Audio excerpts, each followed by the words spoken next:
My name is Kayla Wilson, and I'm a dietetic intern with Lenore University. And today I'm here to talk to you about switching up your snacks for your preschooler. According to the Academy of Nutrition and Dietetics, a common young child should consume 3 meals a day with an additional 2 snacks, which is a lot of snacks with a lot of options on the market. So today we're going to discuss some helpful tips from the Choose My Plate website, some snacks you should avoid, some snacks to consume, and we're also going to do a fun recipe that you can make with your young ones. So to start off, one of the suggestions from the Choose My Plate website was to do portion bags. So if you've ever been to the grocery store and seen the snack bags, that is a common portion size that a snack should be. So here's an example. I have a sandwich bag, but the snack bags are going to be about half this size. So you can see that this is going to be a full meal, and that's going to be a snack. And that's a really big message to make sure that you convey to your young ones who may be a little bit confused about the difference between the two and may want to consume that one extra chip. So that is a helpful tip, and that's also something that you can do. So one of the main tricks is to make sure that you're prepping ahead of time. So when you have those busy days, you're not just handing them that bag of goldfish or, something that they shouldn't be consuming every day, but it's helpful more to make sure that instead you're pre-packaging things like carrot sticks, throwing in the fridge, and they just grab it and go, and you don't have to worry about it. So that's one of the main tips. In addition, also freezing things in advance.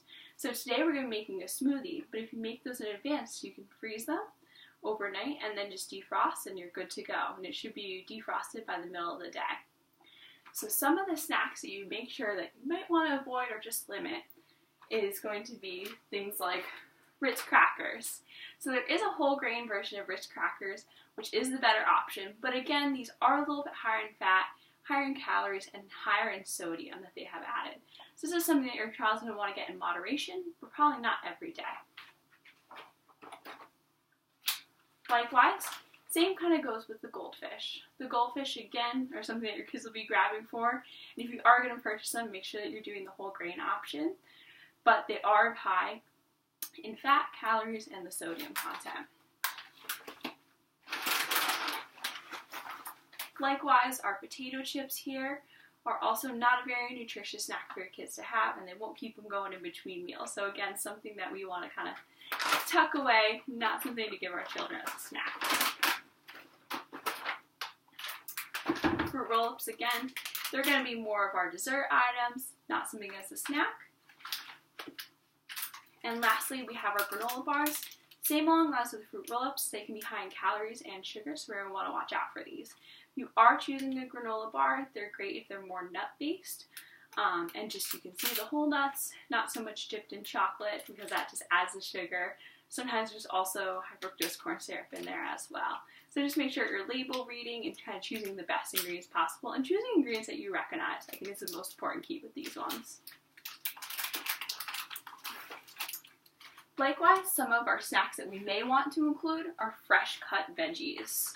So here I have some green peppers, some cauliflower, and some carrot sticks. So these are great things to bag up on the go. And likewise, you can use hummus as a dip. You can also use a yogurt-based salad dressing as a dip, something along those lines. And I know what you're thinking. You're probably thinking my kid's a picky eater. I don't know if this is for them. But I think, again, I encourage you to just keep trying, and also it's how you present it. I actually knew a mom who called them broccoli dinosaur trees, and she actually got her kids to eat it that way. So just something to keep in mind. Other parents actually make little faces for their kids, and just the bright colors sometimes kids are really attracted to. Likewise, another great option is small tree fruit. So this here is a plum. They're a great size. Most small children can actually eat a whole one of these versus those giant apples that you see in the grocery store. So this is a great thing to always have on hand. Or even just the smaller apples too work really well in this situation, or clementines. Likewise, if you don't have fresh fruit, it's always good to just have this as a standard. Applesauce, also dried fruit as well. Not as beneficial as a fresh fruit, not as tasty, not as preferred by the kids. But again, it's something you grab on go, always just have on hand in case you don't have a chance to run to the store and get that fresh fruit. Likewise, we also have some yogurt. So low-fat yogurts, low in sugar, what you prefer, just to go for, versus those things like, the Go Squeezes and the, tube Go-Gurts. those are things that might be high in sugar, so you want to look for the alternative. And I have actually seen some alternatives coming up more recently in the grocery store that can be beneficial to substitute with. Also, we have our mixed nuts. So with these, the portion size you're going to want to do is just kind of a little palmful, how you measure it out, and then you can just put it in some bags and you're good to go. These are full of healthy fats that will keep kids going for the full day. So next we're going to my recipe, but before that I do just want to mention that some of the times it can be confusing for parents to know when should you give your kids a snack. So according to the American Academy of Nutrition Dietetics, they recommend actually giving your child a snack a few hours after the meal and 1 to 2 hours before the next meal. So kind of in that in-between period, just so that your child isn't hungry and they are consuming their full meals. So next, now that's out of the way, we're going to go into our recipe. And this is a great recipe that you can get involved with your preschoolers. A lot of kids like kind of throwing everything in there, and it's a really fun activity for them. So great thing you can do with a kid. And like I said, you can freeze these as smoothies, defrost them. You can also make ice pops out of them as well. So if you take an ice cube tray and you put little popsicle sticks in the middle, it can be a nice little cool treat for them in the summertime. So our first ingredient that we're going to put in our smoothie, and this is a blueberry power smoothie, actually from the Rutgers fact sheet of Build a Better Smoothie, and they actually got it from givemesomeoven.com. And this is kid tested and approved. So first we have a full banana. Again, make sure the banana is nice and ripe. If you put in like a green banana, it doesn't have that nice flavor to it that the kids really love.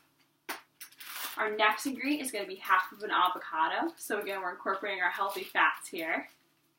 And it's cool too to kind of tell the kids that, show them the inside of an avocado and, explain to them what a healthy fat would be. And if you haven't put avocado in a smoothie before, it's actually really tasty. It gives it a really nice cream to it. Trust me, kids will eat this. Likewise, I also just have some frozen blueberries on hand here. So one tip that I actually do, and we're going to do 2 cups of this, is to freeze any blueberries I don't use, and then I use them in a smoothie. So if your kids didn't like all the plums that week, it's something really nice to just kind of chop up, throw in your freezer, and then you just throw in a smoothie for them later on, rather than mixing it. So here I am putting in 2 cups of my blueberries. Then next, I'm going to put in 1 cup of 100% juice.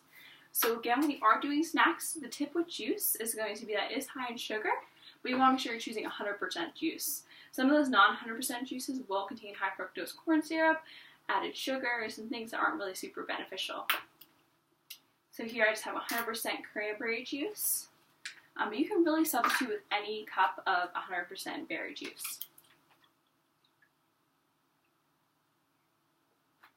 We'll just toss that in there.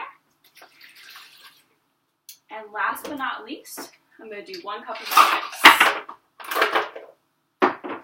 Okay, and next we're going to blend it all up. Here I actually have a Vitamix blender, but you could do this any home blender. It will work perfectly fine.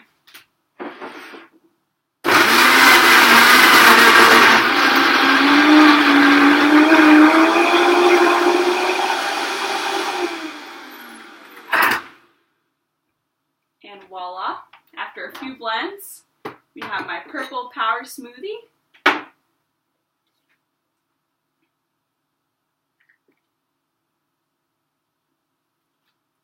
That is sure to be a crowd pleaser. There you go.